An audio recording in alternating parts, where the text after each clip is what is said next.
নবীজির কাছে যখন চলে আসলেন, নবীজির চেহারা দিকে তাকাইয়া দেখেন দুইটা চোখ একবারে লাল হয়ে গেছে কান্না করতে করতে। নবীজি ডাক দিয়ে বলেন, ওরে বিলাল, তুমি কোন আমল করেছো তোমার এত সম্মান আর মর্যাদা আল্লাহর কাছে এত বেশি? ওরে বিলাল, আমি বুঝতে পেরেছি, তুমি এই মুহূর্তে গিয়ে আজান দিয়ে দাও। তুমি এই আজানের ধ্বনি মদিনার মধ্যে সীমাবদ্ধ থাকে না, এই দুনিয়ার জমিনে সীমাবদ্ধ থাকে না।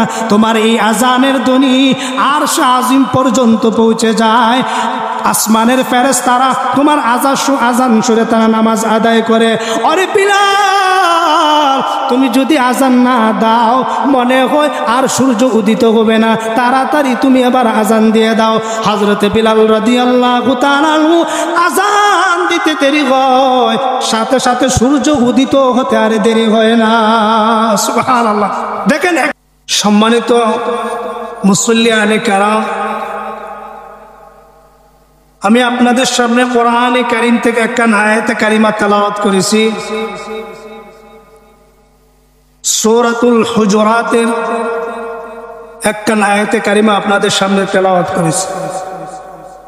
এই আয়াতটা আমাদের জন্য, গোটা মানব জাতির জন্য, এমনকি যারা মুমিন মুত্তাকি তাদের জন্য এই আয়াতটা অত্যন্ত গুরুত্বপূর্ণ একটি আয়াত। এই আয়াতের ব্যাখ্যা বিশ্লেষণ, এই আয়াতের শিক্ষা প্রত্যেক মুসলমানের জানা আবশ্যক। খুবই গুরুত্বপূর্ণ একটি আয়াত।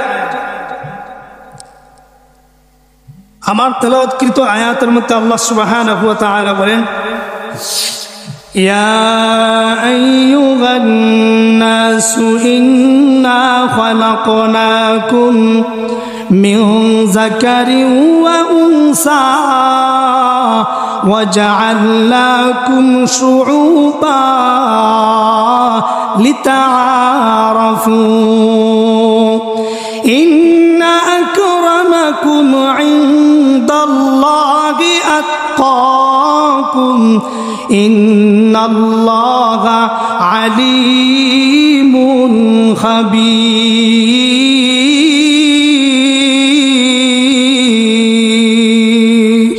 আল্লাহ সুবহানাহু ওয়া তাআলা বলেন, ইয়া আইয়ুহান নাস ইন্না খালাকনাকুম মিন যাকারিন ওয়া উনসা। এখানে শুধু ইমানদার বলে আল্লাহ পাক ডাকতেন না, ইয়া আইয়ুহান নাস, গোটা মানব জাতিকে সম্বোধন করে আল্লাহ সুবহানাহু ওয়া তাআলা বলেন। ইয়া আইয়ুহান নাস, গোটা মানব জাতিকে সম্বোধন করে আল্লাহ সুবহানাহু ওয়া তাআলা বলেন, ইন্না খালাকনাকুম মিন যাকারিন ওয়া উনসা, যে আমি তোমাদেরকে একজন পুরুষ এবং একজন নারী হতে তোমাদেরকে সৃষ্টি করেছি। উনসা ওয়া জাআলনাকুম শুউবান ওয়া কাবাইলা লিতাআরাফু, এবং বংশ এবং গোত্রে আমি এভাবে পৃথক করে রেখেছি যাতে লিতাআরাফু, তারা পরিচিতি লাভ করতে পারে, তাদের পরিচিতি করতে কোনো সমস্যা না হয়। এরপরে আল্লাহ সুবহানাহু ওয়া তাআলা বলেন, ইন্না আকরামাকুম ইনদাল্লাহি আতকাকুম, আল্লাহর কাছে ওই সমস্ত মানুষ সবচেয়ে সম্মানী যার ভিতরে আল্লাহ তাআলার ডর, ভয় এবং তাকওয়া আছে। এই হলো আয়াতের শাব্দিক অর্থ, আমরা যেটা সরল অর্থ বুঝি। এখন আসুন আয়াতের ব্যাখ্যা বিশ্লেষণের দিকে আমরা চলে যাই। আল্লাহ পাক রব্বুল আলামিন বললেন যে আমি সর্বপ্রথম একজন পুরুষ এবং একজন নারী থেকে আমি তোমাদেরকে সৃষ্টি করেছি। তাহলে সর্বপ্রথম যিনি আল্লাহ পাক রব্বুল আলামিন সৃষ্টি করেছেন, হযরত আদম আলাইহিস সালাতু সালামকে সর্বপ্রথম আল্লাহ সুবহানাহু ওয়া তাআলা সৃষ্টি করেছেন। আদম আলাইহিস সালাতু সালামকে যখন আল্লাহ তাআলা সৃষ্টি করার পরে, যখন জান্নাতের মধ্যে এখনো ভিতরে রূহ দেন নাই, এইভাবে যখন মাটি দিয়ে বানিয়ে এইভাবে রেখে দিয়েছে, ভিতরে কোনো রূহ আসে নাই, তো ইবলিস শয়তান সে তো জান্নাতের ভিতরে আছে, সে এখনো জান্নাতের ভিতরে ছিল। তখন ইবলিস ওই মূর্তির সামনে আদম আলাইহিস সালাতু সালামের সামনে এসে একবার সামনের দিকে তাকায় আর ক্রিটিসাইজ করেছে, যে এটা কি বনি আদম সর্বশ্রেষ্ঠ মাটির মতো দাঁড়িয়ে আছে, এটা কি বনি আদম? একবার পিছনে যায় আর একবার সামনে যায়, একবার ডানে যায় একবার বামে যায়, এইভাবে দেখতেছে আর সে মানে ক্রিটিসাইজ করতেছে যে বনি আদম সে মাটি দিয়ে বানানো, মানে তার যে অহংকারীর যে একটা প্রভাব সেটা তুলে ধরতেছে। এক পর্যায়ে মিস্টার ইবলিস হযরত আদম আলাইহিস সালামের ভিতরে পর্যন্ত ঢুকে যায়।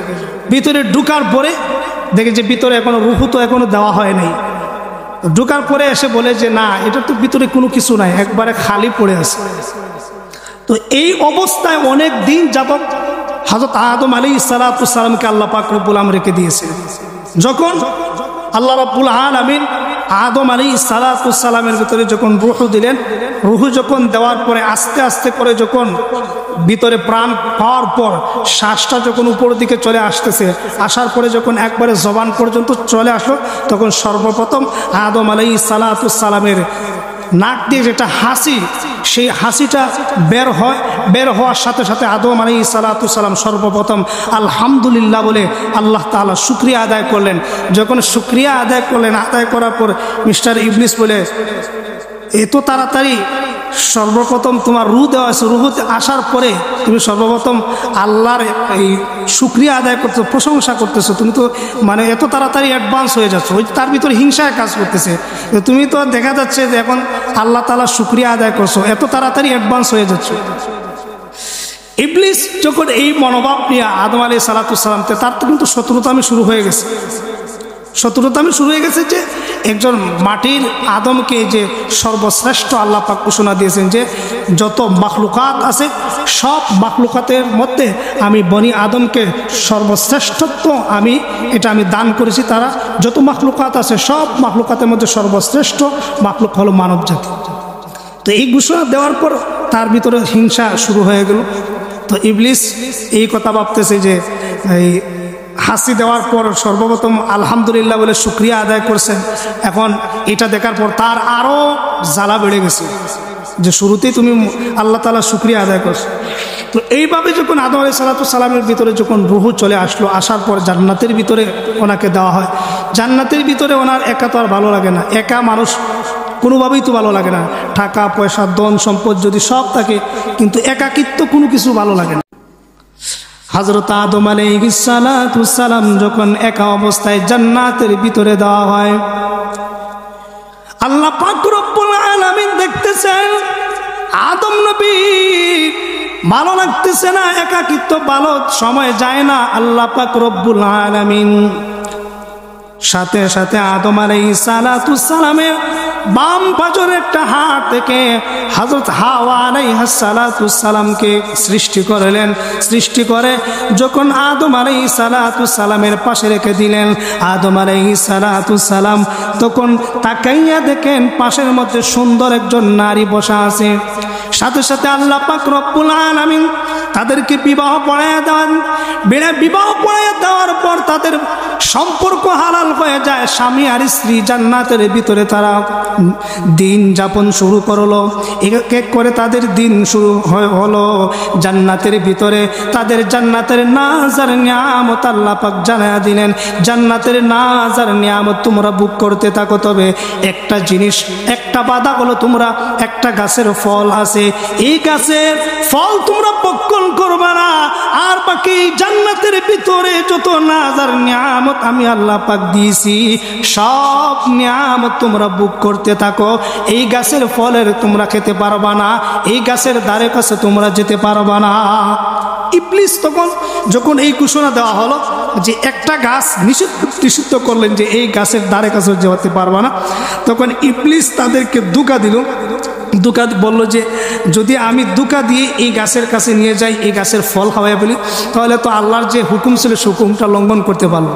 আদম আলাইহিস সালামকে অনেকভাবে বিভিন্নভাবে ধোঁকা দিয়েছে, কোনো কাজ হয় না।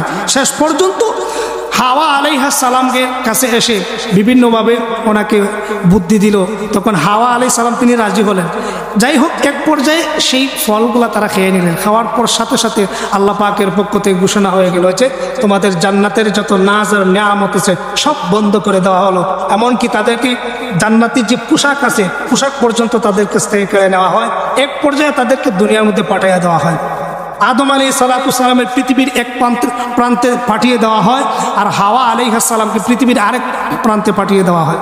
তো এখানে তারা অনেক দিন যাবৎ আদম আলাইহিস সালাম আল্লাহর কাছে অনেক কান্নাকাটি, আল্লাহ আমি বুঝি নাই, অন্যায় করে ফেলেছি, ভুল হয়ে গেছে আমার। রাব্বানা যালামনা আনফুসানা ওয়া ইল্লাম তাগফির লানা ওয়া তারহামনা লানাকুনান্না মিনাল খাসিরিন।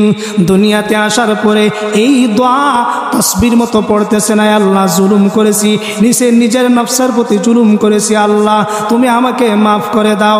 এই দোয়াটা কোরআনে কারীমের আয়াত, তিনি তাসবির মতো পড়তেছেন।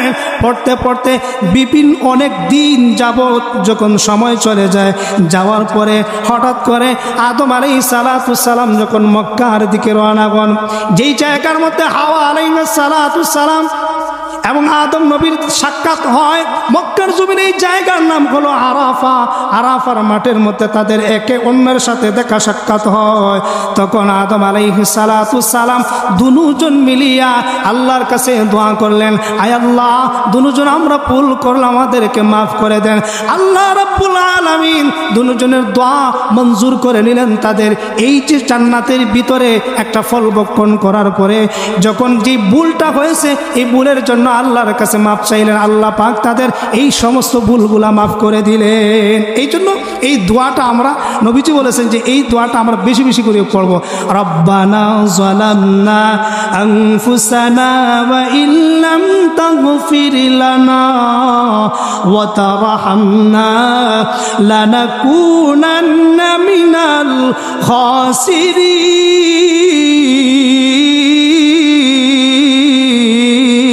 খাসিরিন।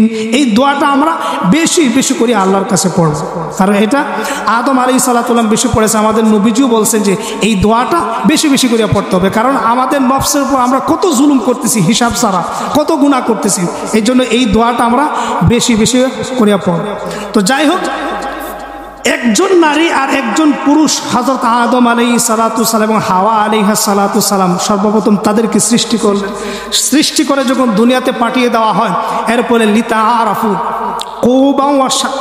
লিতাআরাফু এবং তাদেরকে পাঠিয়ে দেওয়ার পর বিভিন্ন গোত্র এবং বংশ হয়।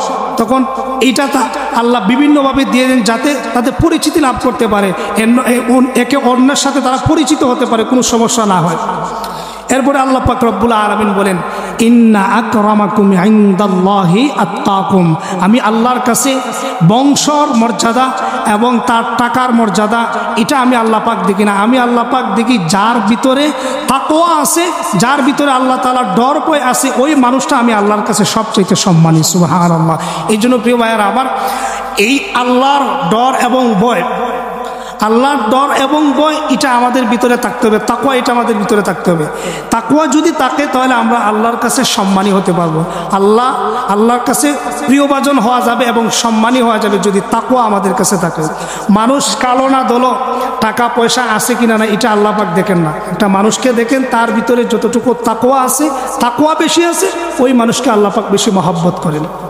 দেখেন একজন সাহাবী হযরত বিলাল রাদিয়াল্লাহু তাআলা আনহু, তিনি একজন গোলাম, যার কোনো অর্থ সম্পদ নাই, কোনো টাকা পয়সা কিচ্ছু নাই, নিজের শরীরের জামা পর্যন্ত তিনার নাই, কিন্তু আল্লাহর কাছে কত সম্মান আর মর্যাদা।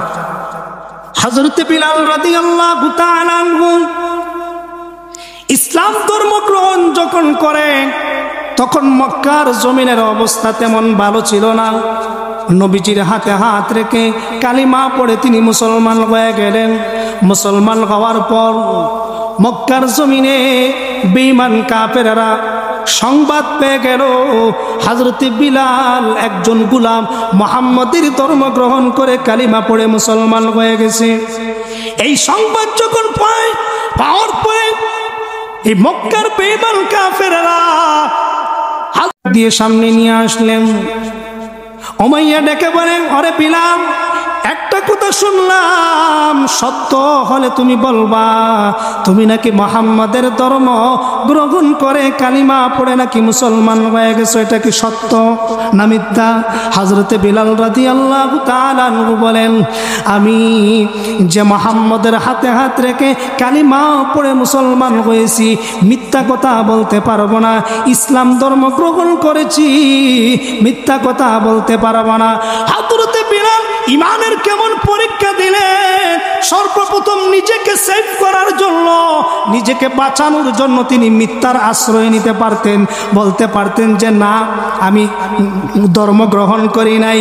তিনি নিশ্চিত জানেন যদি তার মালিকের কাছে শেখার জবাব দেয় তাহলে নিশ্চিত তার উপর নির্যাতন শুরু হয়ে যাবে।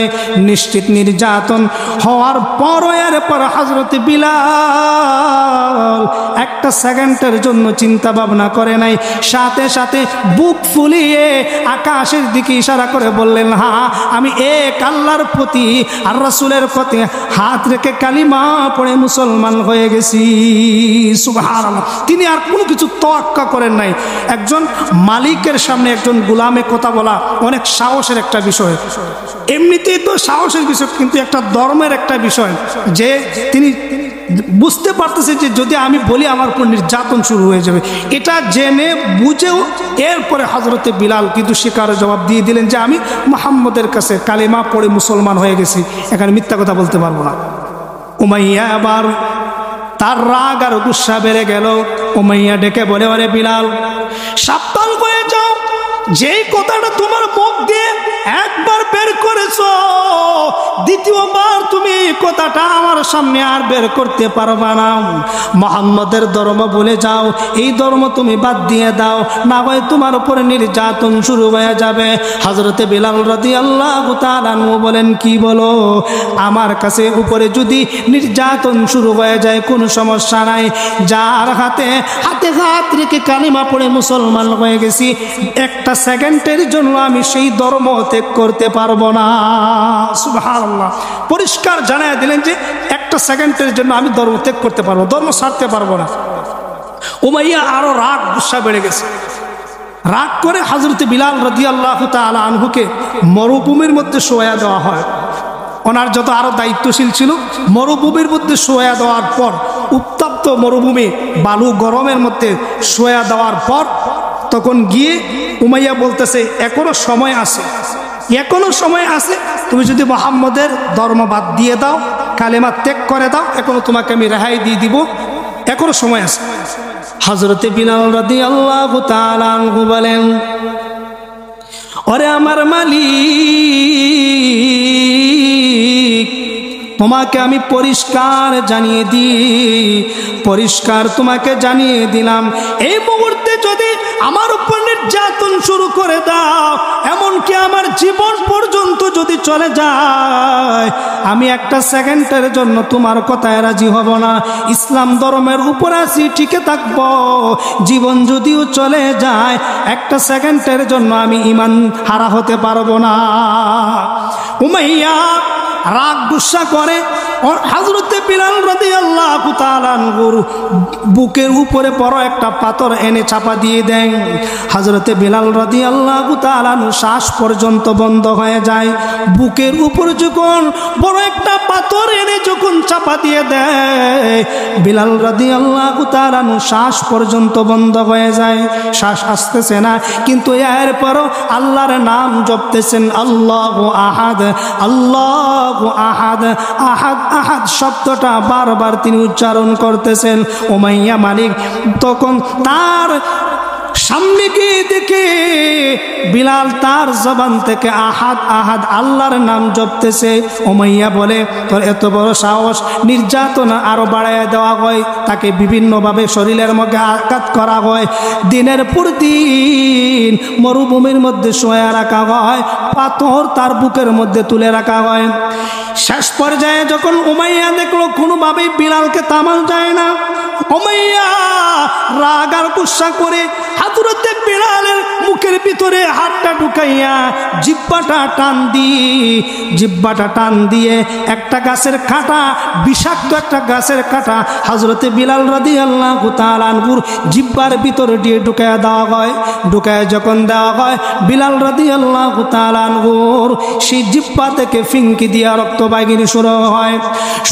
যখন উমাইয়া বলে কোনো সময় আসে মুহাম্মদের ধর্ম বাদ দিয়ে দাও, বিলাল বলেন না, আল্লাহু আহাদ, আহাদ আহাদ শব্দ দ্বারা তিনি একমাত্র এটাকে জিকিরি বানায় নিলেন। উমাইয়া যখন সেই জিহ্বার ভিতর দিয়া যখন পেরেক ঢুকায় দেওয়া হয়, এরপরও বিলালের জবান বন্ধ হয় না। সেই বাতিলের কাছে, সেই জালিমের কাছে একটা সেকেন্ডের জন্য মাথা নত করে নাই। হযরতে বিলাল এই নির্যাতনের শিকার যখন চলতেছেন, তখন আল্লাহ নবী রাহমাতুল লিল আলামিনের কাছে খবর চলে গেল হযরতে বিলালের উপর নির্যাতন চলতেছে। নবী ডাক দিয়ে বলেন, আবু বকর, কে আবু বকর,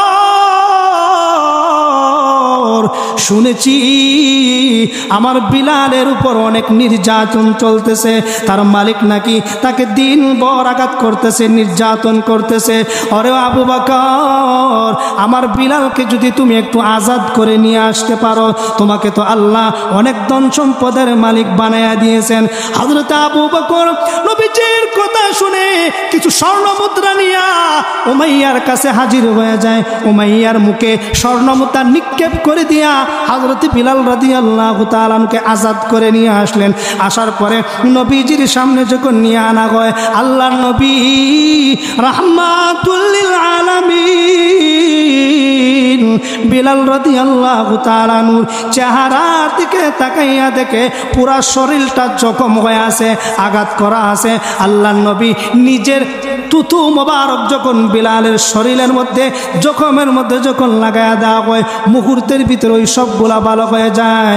আল্লাহর নবী বলেন, আরে বিলাল, মনের মধ্যে তুমি কষ্ট নিও না, এই জমিনের মধ্যে ইসলামের জন্য তোমার শরীর থেকে যে রক্ত বাকি হয়েছে জেনে রাখো, ইসলামের জন্য শরীর থেকে রক্ত যখন বাকি হয়েছে, এই জমিনে অতি তাড়াতাড়ি আল্লাহ পাক ইসলামকে কায়েম করে দিবেন। সুবহানাল্লাহ।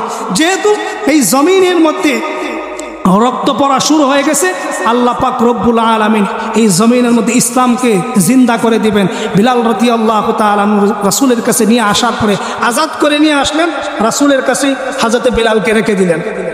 রেখে দেওয়ার পরে দেখেন তাদের ভিতরে একজন গোলাম, যার তেমন কোনো চেহারার সৌন্দর্যতাও নাই, চেহারার দিকে একবার তাকাইলে দ্বিতীয়বার আর তাকানোর মন চায় না, চেহারাও কালো, চেহারার কাটিং যে আছে এটাও তেমন সুন্দর না।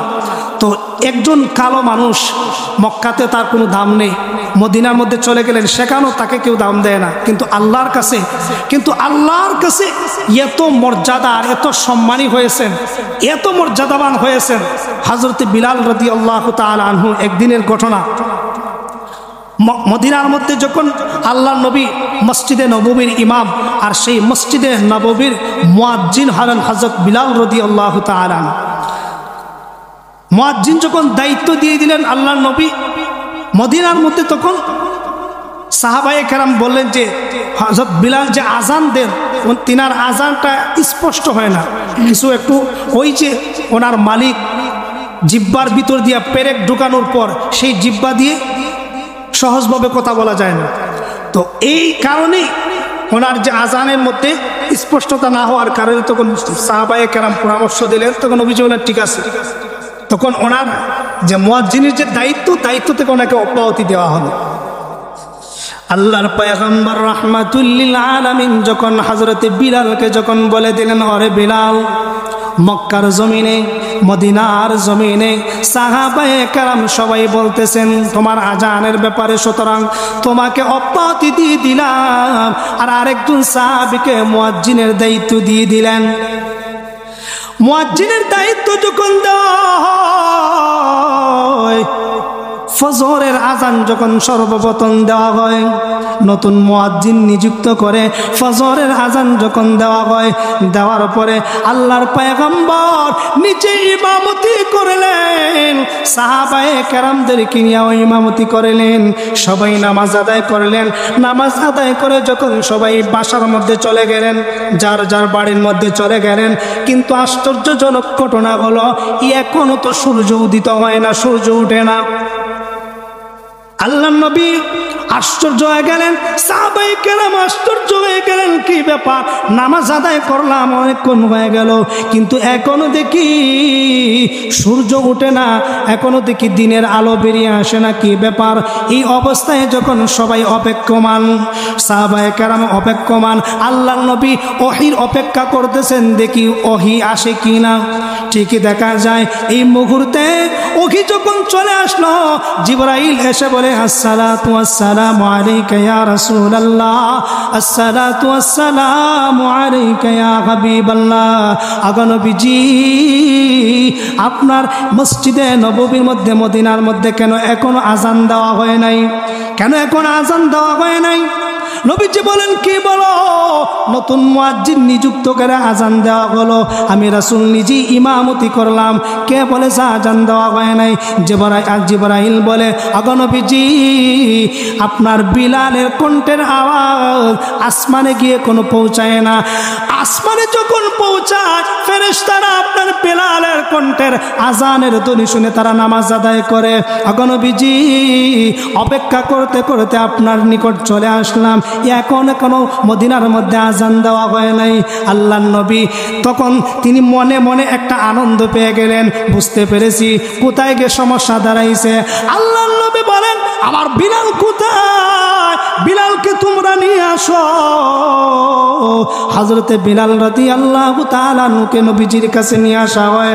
তখন নবীজি বেলালের চেহারার দিকে তাকাইয়া দেখে কান্না করতে করতে দুটা চোখ একবারে আগুনের মতো লাল হয়ে গেছে। হযরতে বেলাল রাতের বেলা অবস্থায় সিজদা দিয়ে আল্লাহর কাছে কান্নাকাটি করতেছে, রব্বুল আলামিন, এত সুন্দর একটা দায়িত্ব আমার উপর দেওয়া হয়েছিল। রাসূল ছিলেন ইমাম আর আমি ছিলাম রাসূলের মুয়াজ্জিন, এই দায়িত্ব থেকে আমাকে অব্যাহতি দেওয়া হলো, কারণ আমার তেমন এই যোগ্যতা নাই, এই জন্য অব্যাহতি দেওয়া হয়েছে। তিনি কাউকে দোষারোপ করতেছেন না, আল্লাহর কাছে ফরিয়াদ করতেছেন আর কাঁদতেছেন। সারা রাত্রটা সিজদার মধ্যে দিয়া কাটাইয়া দিলেন, কান্নাকাটি করলেন। তখন নবীজির কাছে যখন চলে আসলেন, নবীজি চেহারার দিকে তাকাইয়া দেখেন দুইটা চোখ একবারে লাল হয়ে গেছে কান্না করতে করতে। নবীজি ডাক দিয়ে বলেন, ওরে বিলাল, তুমি কোন আমল করেছো তোমার এত সম্মান আর মর্যাদা আল্লাহর কাছে এত বেশি? আরে বিলাল, আমি বুঝতে পেরেছি, তুমি এই মুহূর্তে গিয়ে আজান দিয়ে দাও। তুমি এই আজানের ধ্বনি মদিনার মধ্যে সীমাবদ্ধ থাকে না, এই দুনিয়ার জমিনে সীমাবদ্ধ থাকে না, তোমার এই আজানের ধ্বনি আরশ আজিম পর্যন্ত পৌঁছে যায়। আসমানের ফেরেশতারা তোমার আজান শুনে তারা নামাজ আদায় করে। আরে বিলাল, তুমি যদি আজান না দাও মনে হয় আর সূর্য উদিত হবে না, তাড়াতাড়ি তুমি এবার আজান দিয়ে দাও। হযরতে বিলাল রাদিয়াল্লাহু তাআলা আজান দিতে দেরি হয়, সাথে সাথে সূর্য উদিত হতে আর দেরি হয় না। সুবহানাল্লাহ। দেখেন, একজন মানুষ যার সম্মান, একজন গোলাম, মানুষের কাছে তেমন মর্যাদা নাই, কিন্তু আল্লাহর কাছে এত সম্মানী, যার আজান না হলে রাত দিন আসতেছে না, সূর্য উদিত হচ্ছে না। আল্লাহ রাব্বুল আলামিনের কাছে কতটুকু সম্মান আর মর্যাদা। এই জন্য আল্লাহ পাক বলেছেন, ইন্না আকারামাকুম ইনদাল্লাহি আতকাকুম, আমি আল্লাহর কাছে ওই সমস্ত মানুষগুলো সবচেয়ে সম্মানী যার ভিতরে তাকওয়া রয়েছে, যার ভিতরে আল্লাহর ডর ভয় রয়েছে, ওই মানুষগুলো আমি আল্লাহর কাছে সবচেয়ে সম্মানী। এই জন্য প্রিয় ভাইয়ারা আমার, এই তাকওয়া আমাদের অর্জন করতে হবে। শুধু তা না, একটু এই সাহাবী হযরত বিলালের আপনি জীবনী যদি পড়েন তাহলে আরো অনেক কিছু বুঝতে পারবেন। হযরত বিলাল রাদিয়াল্লাহু তাআলা আনহুকে আল্লাহর কাছে কত প্রিয় এবং আল্লাহর কাছে কতটুকু সম্মানী।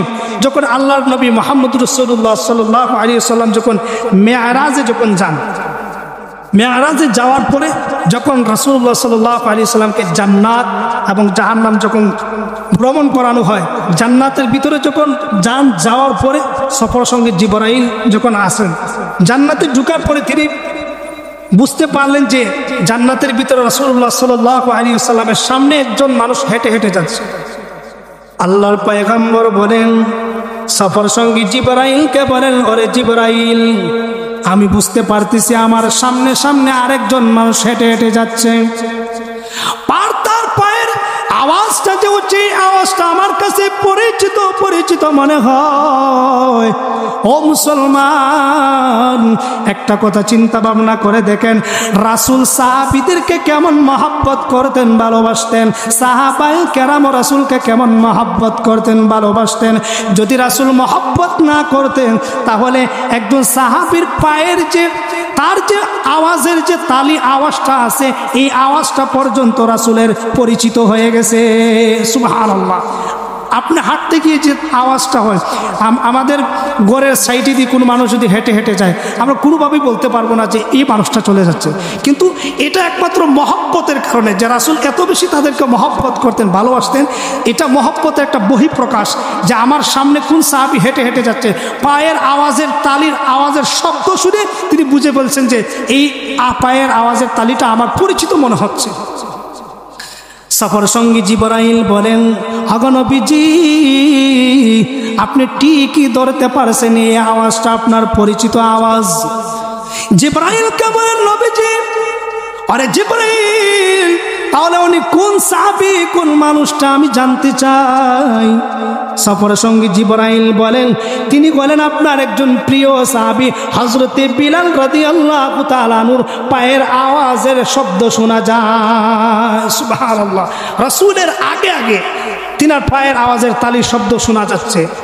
তাহলে দেখেন একজন বিলাল রাদিয়াল্লাহু তাআলা আনহু, যার সম্মান দুনিয়াতে নাই, কিন্তু আল্লাহর কাছে কত সম্মান আর কত মর্যাদা, কত মর্যাদা রয়েছে হযরত বিলাল রাদিয়াল্লাহু তাআলা আনহু। শুধু তাই না, হযরত বিলাল রাদিয়াল্লাহু তাআলা আনহুর জীবনী যদি পড়ে দেখেন, আরও অনেক ঘটনা রয়েছে হযরত বিলাল রাদিয়াল্লাহু, আরও অসংখ্য অগণিত সাহাবায়ে কেরাম আছে যাদের মক্কার মধ্যে তেমন কোনো দাম ছিল না, মদিনার মধ্যে তেমন কোনো দাম ছিল, কিন্তু আল্লাহর কাছে এত প্রিয় হয়েছিলেন, তাদেরকে জান্নাতের প্রত্যেক সাহাবীকে তো জান্নাতি, অনেক সাহাবীকে সরাসরি ঘোষণা দেওয়া হয়েছে এই সাহাবী জান্নাতি। এটা একমাত্র কি, ইন্না আকরামাকুম ইনদাল্লাহি আতকাকুম, যাদের ভিতরে আল্লাহ তাআলার ডর ভয় আছে, তাকওয়া আছে, তারা আল্লাহর কাছে সবচেয়ে সম্মানী। এটা যদি না হতো তাহলে তো দুনিয়ার মধ্যে যত টাকা পয়সাওয়ালা আছে তাদের সম্মান আল্লাহর কাছে বেড়ে যেত। দুনিয়াতে তো আমাদের সিস্টেম এরকম, যার টাকা পয়সা আছে তার সম্মান মর্যাদা সমাজের মধ্যে আছে, যার টাকা পয়সা নাই তার সম্মান মর্যাদা সমাজের মধ্যে নাই। কিন্তু আল্লাহ রাব্বুল আলামিন বলেন যে টাকা পয়সা, ধন দৌলত, সম্পদ, বংশ বুনিয়াদ, এগুলো আমার কাছে কোনো দেখার বিষয় না। আমার কাছে দেখার বিষয় হলো তাকওয়া। তোমার ভিতরে তাকওয়া আছে, আমি আল্লাহর কাছে তোমার সম্মান মর্যাদা আছে। তোমার ভিতরে তাকওয়া নাই, তুমি যত বড় কুটুবিত হও, তুমি যত বড় সৌন্দর্য ব্যক্তি হও, তোমার যত বড় বংশ থাকুক, তুমি এমপি হও, মন্ত্রী হও, প্রেসিডেন্ট হও, কিছু আসে যায় না। তোমার ভিতরে তাকওয়া আছে, আমার কাছে দাম আছে। তোমার ভিতরে তাকওয়া নাই, আমি আল্লাহর কাছে তোমার কোনো দাম নাই। এই জন্য প্রিয় ভাইয়ারা আমার, এই তাকওয়া অর্জন করতে হবে। এখন আসুন, এই আল্লাহর প্রিয় হতে হলে, আল্লাহর কাছে মর্যাদাবান হতে হলে কয়েকটা আমলের প্রয়োজন আছে, কয়েকটা আমলের প্রয়োজন আছে। এমনি বললেই তো আর হয় না। আল্লাহর কাছে যদি আপনি প্রিয় হতে চান, মুখ দিয়ে বললেই কি প্রিয় হওয়া যায়? শুধু জিকির পড়লেই কি প্রিয় হওয়া যায়? কোরআন তেলাওয়াত করলে শুধু প্রিয় হওয়া যায়? কয়েকটা আমল আছে, এই আমলগুলো যদি আমরা করতে পারি, ইনশাআল্লাহ আশা করা যায় আল্লাহর কাছে আমরা প্রিয় হতে পারবো এবং আমাদের সম্মান মর্যাদা আল্লাহর কাছে থাকবে ইনশাআল্লাহ। এখন আসুন, আল্লাহর কাছে সম্মানী হতে হলে এক নাম্বার যে বিষয়টা, সেটা হলো আমাদের কর্ম যেটা, এটা সৎ কর্ম হতে হবে। আমরা যে কামাই রুজি করি, এই কামাই রুজি এটা সৎ পন্থায় হতে হবে, সৎ কর্মশীল হতে হবে। আপনার কর্মসংস্থান, আপনার কর্ম যদি এটা অসৎ হয়, এটা যদি হারাম অবস্থায় হয়, তাহলে আপনার কাছে, আল্লাহর কাছে আপনি সম্মানী হতে পারবেন না। এই জন্য আল্লাহ পাক বলেন ওয়াহসিনু ইন্নাল্লাহা ইউহিব্বুল মুহসিনিন, যারা সৎ কর্ম করে তাদেরকে আল্লাহ পাক রব্বুল আলামিন ভালোবাসেন, মহব্বত করেন। এই জন্য আমরা সৎ কর্ম করতে হবে। আপনি হারাম খেয়ে হারাম পন্থায় আপনি রুজি করলেন, কামাই রুজি করলেন, আর এই কামাই রুজি করে যখন আপনার পেটের ভিতরে এই খাবারগুলা যাবে, এই খাবারগুলা খেয়ে আল্লাহর কাছে আপনি ইবাদত বন্দেগী করলে এগুলো আল্লাহর কাছে কবুল হবে না। এই জন্য আল্লাহর কাছে প্রিয় হতে হলে 1 নম্বর আমল হলো আপনার সৎ কর্মশীল একজন ব্যক্তি হতে হবে।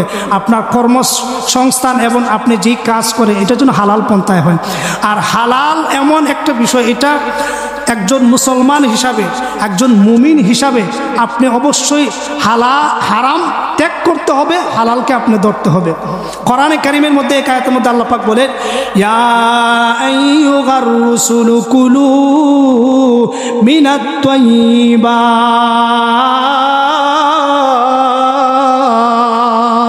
আল্লাহ পাক রব্বুল আলামিন বলেন, পয়গম্বরদেরকে বলতেছেন, ও নবীরা তোমরা হালাল খাদ্য ভক্ষণ করো।